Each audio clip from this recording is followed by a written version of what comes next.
प्यारे बच्चों, आप सभी लॉकडाउन के कारण अपने अपने घरों में हैं। ऐसे समय में हम लेकर आए हैं आपके लिए डिजी साथ कार्यक्रम।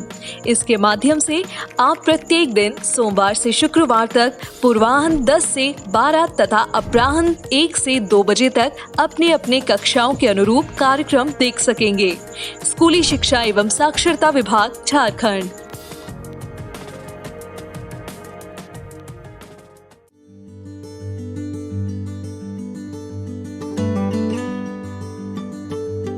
जोहार, JCERT की डिजिटल शाला में आपका स्वागत है। आज के सत्र में हम कक्षा 7 के गणित विषय के पाठ रेखा और कोण के बारे में जानेंगे। नमस्कार मेरे प्यारे बच्चों, तुम लोग आज कैसे हो? अच्छे हो? आज मैं क्लास 7 के ज्योमेट्री और या रेखा गणित के बारे में बताना चाहता। क्लास 7 से बेस्ड ऑन क्लास 7 और ये JCERT बुक से संबंधित है। और इसकी फर्स्ट लेसन जो है रेखा और कोण। रेखा और कोण में मैं बच्चों तुम लोग को प्लेलिस्ट दे रहा हूँ कि कैसे आगे बढ़ूँगा, और प्लेलिस्ट देंगे उसी के अकॉर्डिंग मैं आगे बढ़ूँगा। तो मेरे प्यारे बच्चों, प्लेलिस्ट में पहले मैं तुमको रेखा के बारे में बताऊँगा, रेखा के बारे में।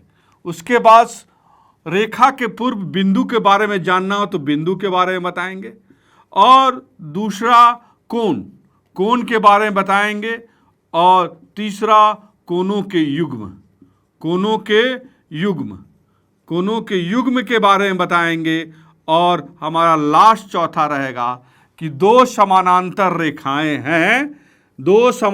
रेखाएं हैं। अगर कोई तिर्यक छेदी रेखा काटती है और उससे संबंधित जो कोण बनते हैं उनके संबंध के बारे में हम चर्चा करेंगे मेरे प्यारे बच्चों। क्योंकि हमने देखा है कि बहुत से बच्चे ज्यामिति से दूर भागते हैं और इसमें रुचि रखना पसंद नहीं करते। सर्वप्रथम बच्चों, मैं शुरुआत से जाना चाहता हूं।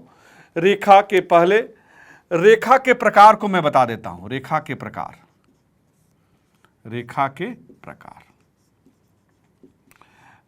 प्रकार के बारे में जानना चाहिए कि रेखा के प्रकार क्या है। पहला तुमको वक्र रेखा किसे कहते हैं? वक्र रेखा। उसके बाद तुम दूसरा सरल रेखा, और तीसरा है संगामी रेखा, और चौथा है तिर्यक छेदी रेखा।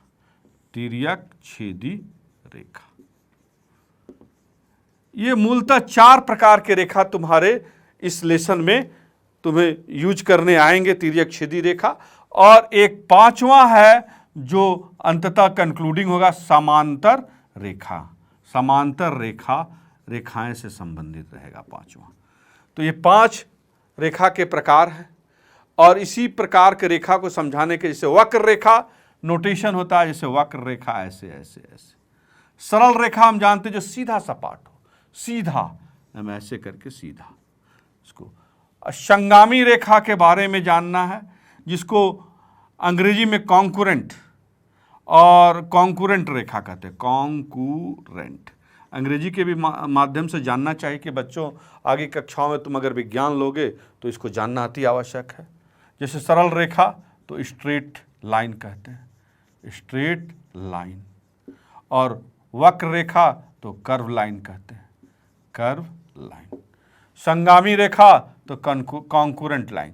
संगामी रेखा क्या होती है कि 2 से अधिक रेखाएं, जैसे मान लो ये रेखा है, एक ही बिंदु पर मिलती है, ओ पॉइंट। तो ये सभी रेखाएं, 2 से अधिक रेखाएं संगामी रेखा कहलाती है। तिर्यक छेदी रेखा क्या कहलाती है कि अगर 2 समानांतर रेखाएं दी है और उसको तीसरी लेना तिर्यक काटती है तो तिर्यक छेदी रेखा कहते हैं। और 5वां है समानांतर रेखा। क्या कहलाती है कि समानांतर रेखा ये कभी आपस में मिलता नहीं है, निरंतर अनंत की ओर जाएगा। इसके बीच का डिस्टेंस अगर एक जगह 3 मीटर है तो दूसरी जगह भी 3 मीटर होगा। ऑलवेज कांस्टेंट रहता है, कभी मिल नहीं सकता। तो ये सब के बारे में, रेखा के प्रकार के बारे में बताएंगे। लेकिन ये सब जानने के पहले तुम जियोमेट्री के सबसे पहले बिंदु के बारे में जानो। बिंदु क्या होता है? जिसकी ना चौड़ाई, मोटाई, ना लंबाई होती है, ठीक है, बिंदु उसको कहते हैं। ये एक नोटेशन हो गया बिंदु। इसको बोर्ड में मैंने पॉइंट आउट किया है, पॉइंट हो गया, जिसका एक यूनिक लोकेशन है, इसको लोकेशन को निर्दिष्ट कर रहा है, तो इसको हम लोग बिंदु कहते हैं। और ये बिंदु कहते हैं जिसमें एक हम लोग वृत्त के माध्यम पढ़ रहे हैं, जिसकी अगर त्रिज्या 0 हो जाए तो वो बिंदु कहलाती है। अगर हमने देखा है कि बच्चे पूछा जाता है कि एक रेखा में कितनी बिंदुएं होती हैं, तो मान लो हम बिंदु को डॉट डॉट करके ऐसे ऐसे करके अगर हम इसके सन्निकट रखते जाते हैं, जब सटा कर, तो एक रेखा में हम ऐसे एक रेखा बना और इधर भी बना, तो एक रेखा में अनंत बिंदु होते हैं। अनंत बिंदु के योग से एक रेखा का निर्माण होता है। लेकिन अब रेखा का एक निर्माण होता है, लेकिन रेखा का जो निर्माण होता है उसमें तुम बोलते हैं 2 पॉइंट होते हैं। वो 2 पॉइंट क्या कहलाता है? इसी को अगर हम लिमिट कर देंगे रेखा को, यहाँ लिमिट कर दी, यहाँ ए और बी, तो 2 बिंदु हो गए, 2 फिक्स पॉइंट हो गया, तो ये रेखाखंड कहलाया। और तीसरा क्या हुआ? जैसे एक बिंदु मालूम है और एक तरफ अनंत की ओर जा रहा है, एक डायरेक्शन में अनंत की ओर जा रहा है, एक बिंदु मालूम है, तो इसको हम लोग किरण कहते हैं। किरण, ये किरण हो गया, ये रेखाखंड हो गया, और ये हो गया रेखा।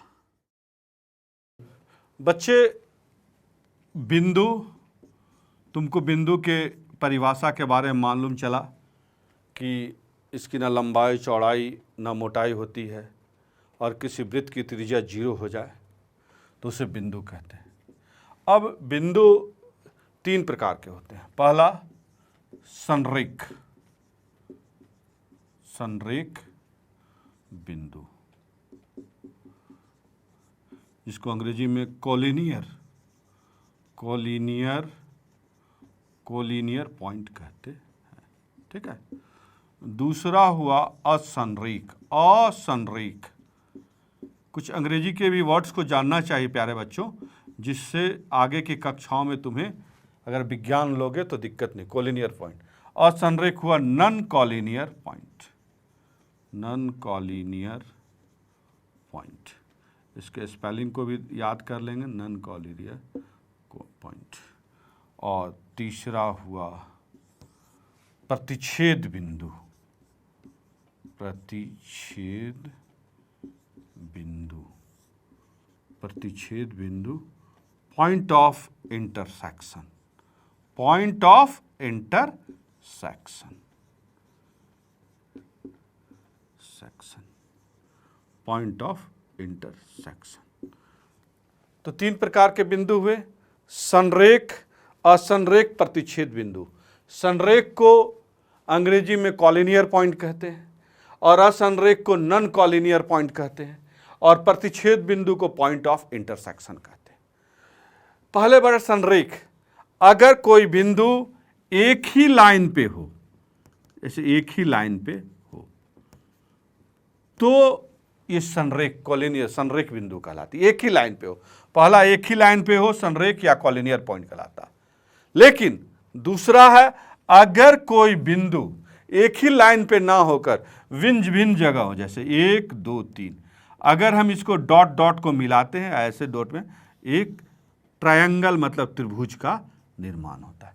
तो 3 बिंदु असंरेख हुआ, तो त्रिभुज की परिभाषा है कि अगर 3 बिंदु असंरेख रहते हैं और उसके डॉट को मिलाते हैं तो एक त्रिभुज का निर्माण होता है। तो इसको नॉन कॉलिनियर पॉइंट कहते हैं, जो एक सीधी रेखा में नहीं होते हैं।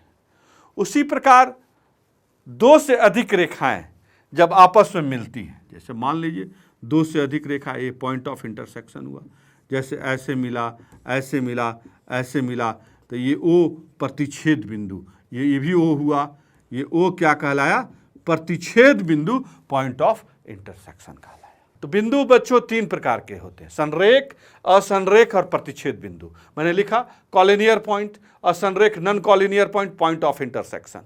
संरेख बिंदु क्या आता है? वो एक ही तल पर, एक ही लाइन पे होते हैं, और असंरेख बिंदु जो एक ही लाइन पे ना हो, जो विभिन्न जगहों पे हैं, अगर उनको जैसे ये विभिन्न जगह पर जोड़ते हैं तो एक त्रिभुज का निर्माण। हम एक त्रिभुज की परिभाषा भी देते हैं कि 3 असंरेख बिंदुओं को जब जोड़ा जाता है तो 3 भुजाएं प्राप्त होती है और जुड़ती है तो एक त्रिभुज का निर्माण करती है।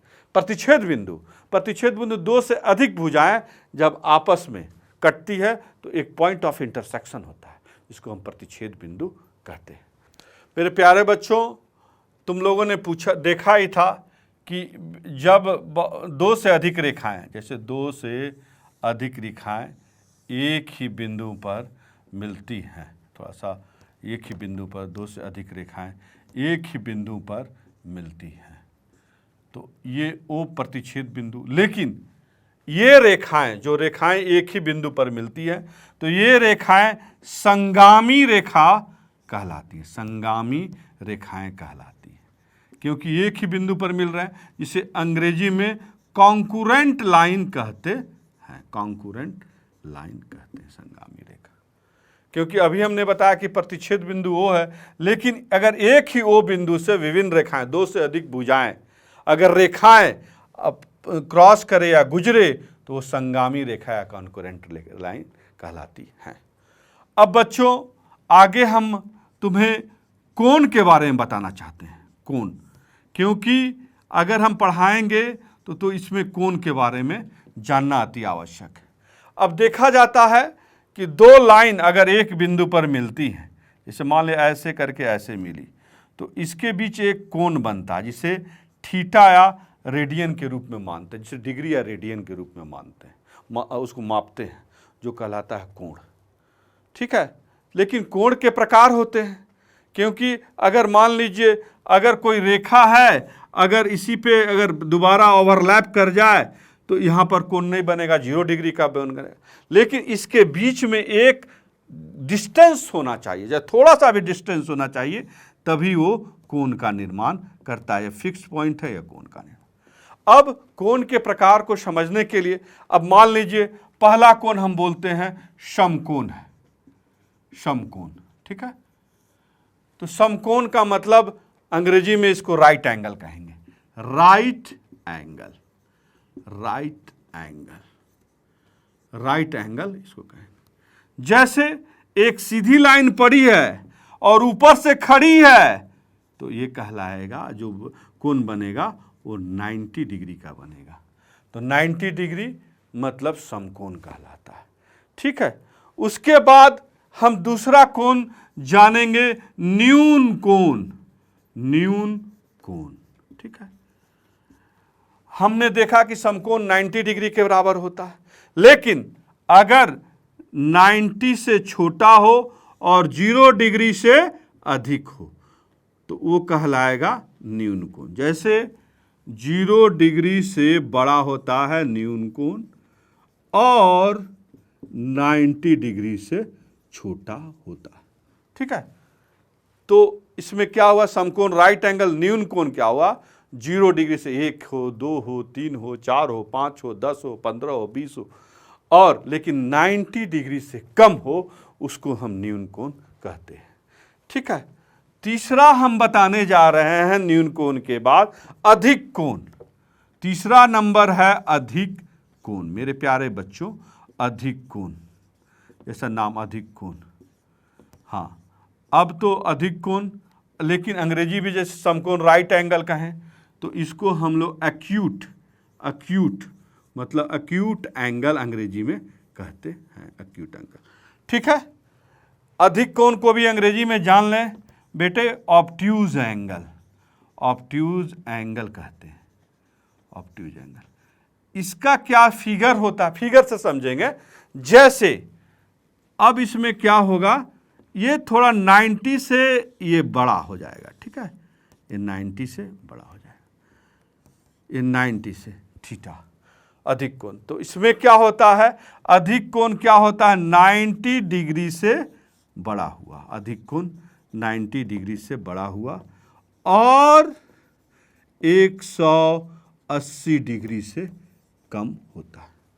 तो अधिक कोण को जानेंगे, ऐसा नहीं कि न्यून कोण अधिक कोण समझे। ऑब्ट्यूज एंगल, इसको हम देखते हैं कि 90 से थोड़ा इधर की ओर झुक गया है। ठीक है, और इसके बीच का जो कोण बन रहा है थीटा है, इसका हम शेप देख रहे हैं, तो ये 90 से अधिक होगा और 180 डिग्री से छोटा होगा, अधिक कोण।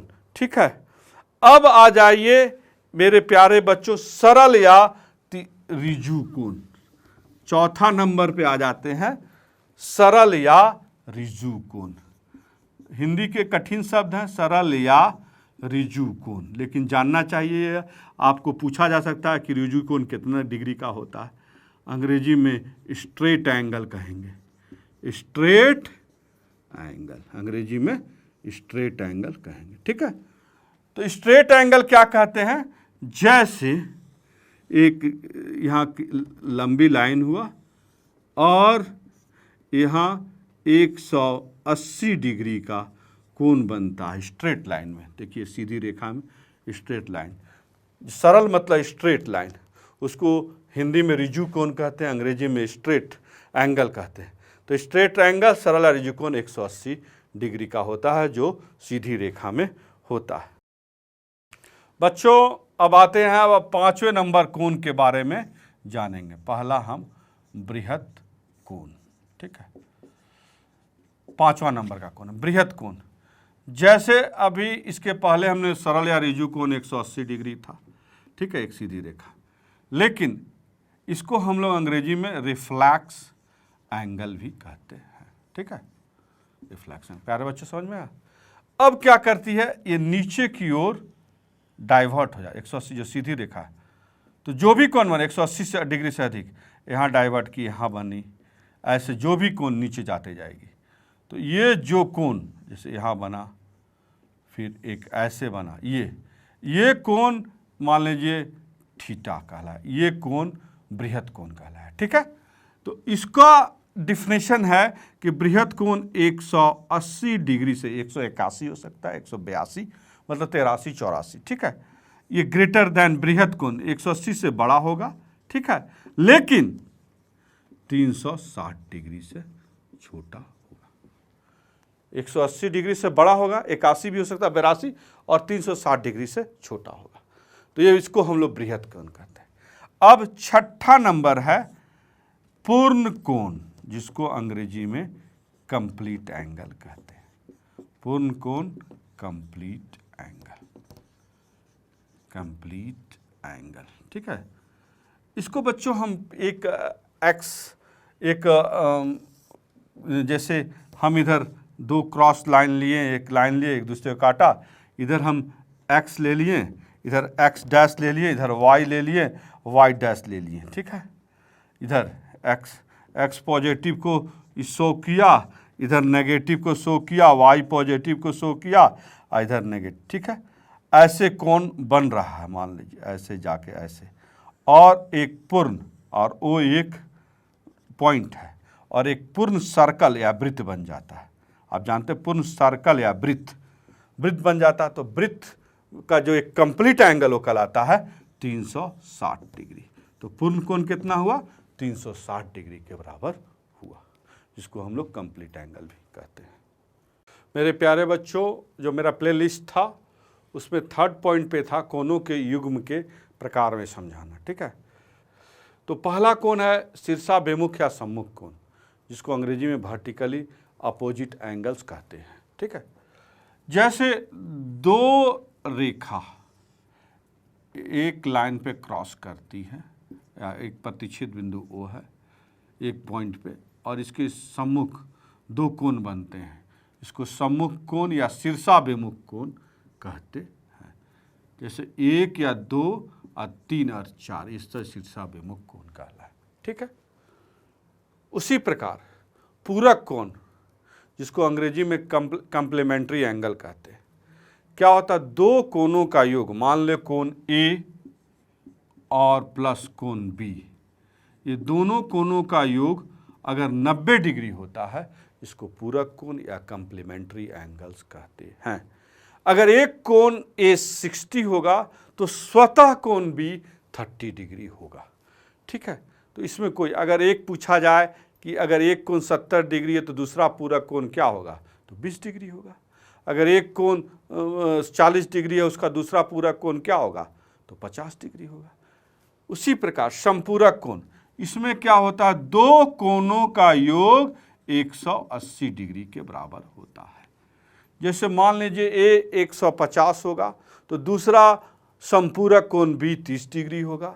अगर ए 100 डिग्री होगा तो दूसरा कोण भी संपूरक कोण 80 डिग्री को होगा, मतलब दोनों कोणों का योग 180 डिग्री के बराबर होता है।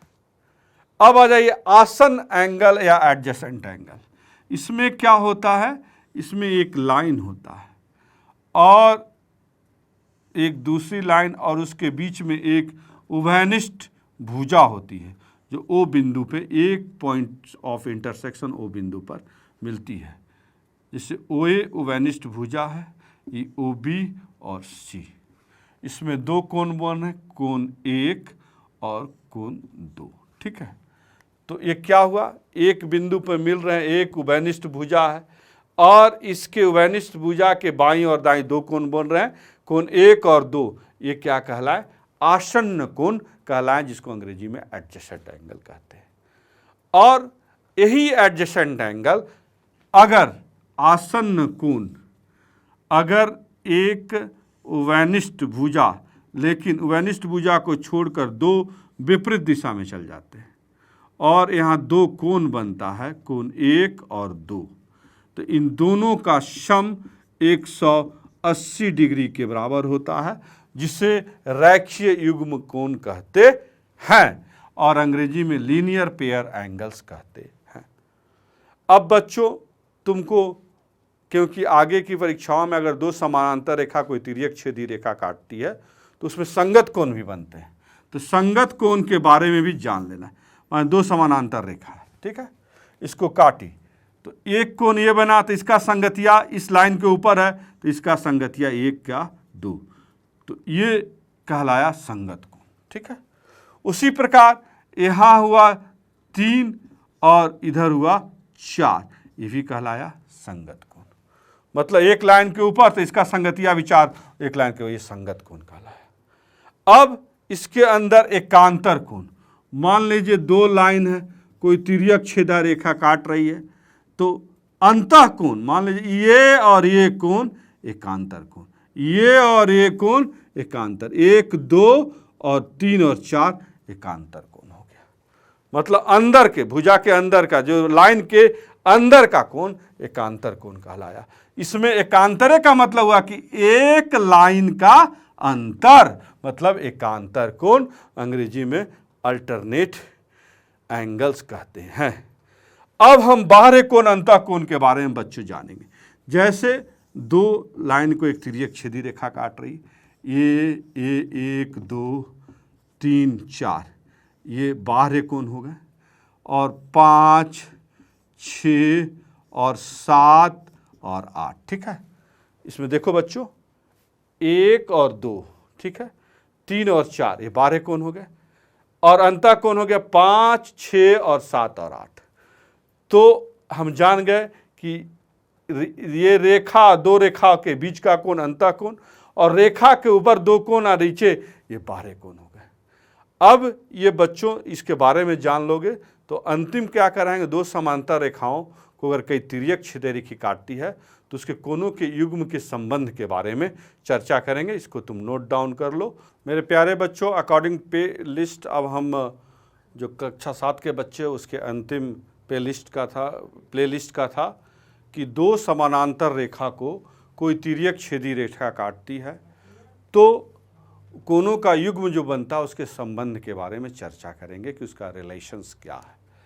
मैंने समय के बचने के चलते मैंने फिगर और बता दिया है और इसको कोण का माप दे दिया, कोण 1 2 3 4 की आप अच्छी तरह से इसको समझ लेंगे, क्योंकि समझेंगे तभी आगे के प्रश्न हल कर पाएंगे। अब हमने सभी कोण बता दिया, आपको एक पुनरावृत्ति करा देते हैं कि 1 2 और 7 और 8 ही बाहरी कोण हुए, 3 4 और 5 और 6 अंतः कोण हो गए। ठीक है, लेकिन इसमें क्या होता है, अगर हमने बताया था कि इस लाइन के ऊपर एक कोण बन रहा है, कोण 1, और इस लाइन के ऊपर एक कोण बन रहा है, कोण 6, तो कोण 1 बराबर कोण 6, ये क्या कहलाए, ये कहलाए संगत कोण। ठीक है, संगत कोण। संगत कोण, अगर कोई दो समानांतर तिर्यक छेदी रेखा काटती है तो जो कोण बनते हैं संगत कोण आपस में बराबर है। अगर कोण एक 50 डिग्री होगा तो कोण 6 भी 50 डिग्री होगा। ये प्रश्न बाद में पूछा जाएगा, ठीक है। उसी प्रकार कोण 2, एंगल 2 बराबर एंगल 5, ये भी संगत कोण हुए। एंगल 2 बराबर एंगल 5, ठीक है। तो ये संगत कोण कहलाए। अब कोण 3 बराबर कोण 7, ये भी संगत कोण। कोण 3 बराबर कोण 7, ये भी संगत कोण। कोण 4 बराबर कोण 8, ये भी संगत कोण कहलाए, ठीक है। अब इसके बाद हमने कहा कि 4 और 5, एंगल 4, यहां पर मैंने ड्रॉ कर दिया, ये पूरे संगत कोण का लिस्ट है। कोण 4 बराबर कोण 5, ये भी बराबर होते हैं। इसको ध्यान में रखना है कि अंतः कोण है जिसमें एक लाइन का अंतर है।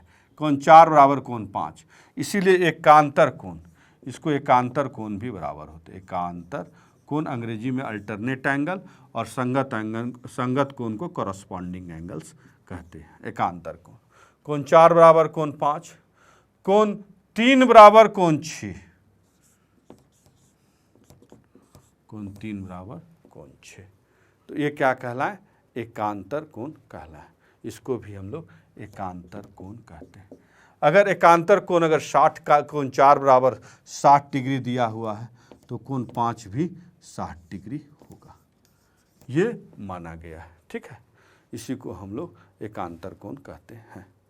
अब देखिए, जैसे कुछ कोण में दिया हुआ है लीनियर पेयर 1 और 2, हम रैखिक युग्म बताएं कि एक लाइन है, और जब ये कोण बनता ऊपर में तो कोण 1 बराबर कोण 2 180 डिग्री होगा।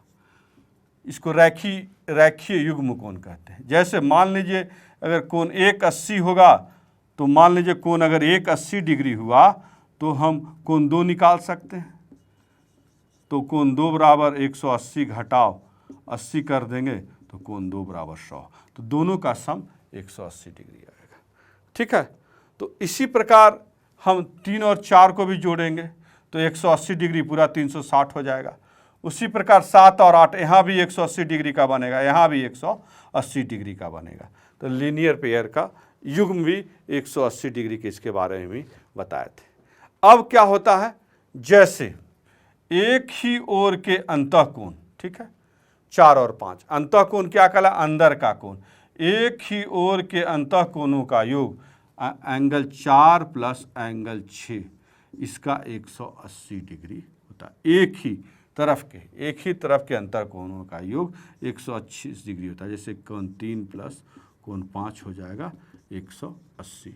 बच्चों में बता रहा था कि अगर दो रेखाओं के बीच में जो अंतःकोण बने हैं, लेकिन ध्यान रखना होगा कि एक ही ओर के अंतःकोणों का योग, जैसे एक ही ओर के अंतःकोण 4 और 6 हैं तो इसका 180 डिग्री होगा। एक ही ओर के अंतःकोणों का योग कोण 3 प्लस 5 180 डिग्री होगा। तो बच्चों, जितने कोणों के युग्म के बारे में है आगे की कक्षाओं में इस पे प्रश्न दिए जाएंगे कि अगर एक कोण संगत कोण, अगर ऐसा प्रश्न बनेगा कि ऐसे कह दिया गया है और अगर ये 60 डिग्री हुआ तो यहाँ पर देगा x क्या निकालना है, तो हम x डिग्री कितना होगा, x बराबर 60 डिग्री। क्या हुआ? क्योंकि अगर दो समानांतर रेखाओं को कोई तिर्यक छेदी रेखा काटती है तो दोनों संगत कोण बराबर होते हैं। अगर एक कोण 60 डिग्री होगा तो दूसरा कोण भी 60 डिग्री होगा। इतना ही करके बच्चों, आगे की कक्षाओं में मैं तुम्हारे इस पे प्रश्न दूंगा और जो भी एक्सरसाइज होगा उसको हल करना होगा, और तुम इसको पूरे नोट डाउन कर लो और इसकी पुनरावृत्ति अपने बार बार इसको दोहराने का प्रयास करो तो यथाशीघ्र समझ जाओगे। मेरे प्यारे बच्चों, मैंने कोण के युग्म के बारे में बताया, उसकी प्रॉपर्टी, उसके संबंध के बारे में चर्चा की। आप इसको नोट डाउन कर लिए होंगे। अब इससे संबंधित प्रश्न जो एक्सरसाइज में दिए गए हैं उसको भी हम लोग हल करेंगे। तो मेरे प्यारे बच्चों, ये जितने मैंने थ्योरी पार्ट को बताया उसको आत्मसात करने का प्रयास करेंगे और जो नोट डाउन किया उसको बार बार देखने का उसको जब प्रैक्टिस में लाएंगे, अभ्यास करेंगे, तो उस पर कॉन्फिडेंस लेवल ऊंचा होगा और एक्सरसाइज को आसानी से सॉल्व करेंगे और जो सॉल्व नहीं होगा उसके प्रश्न को मैं बताऊंगा। इस प्रसारण से संबंधित सुझाव, अपने प्रश्न इत्यादि आप हमें jcertrg@gmail.com तथा टोल फ्री नंबर 1800 5728 585 पर संपर्क कर सकते हैं।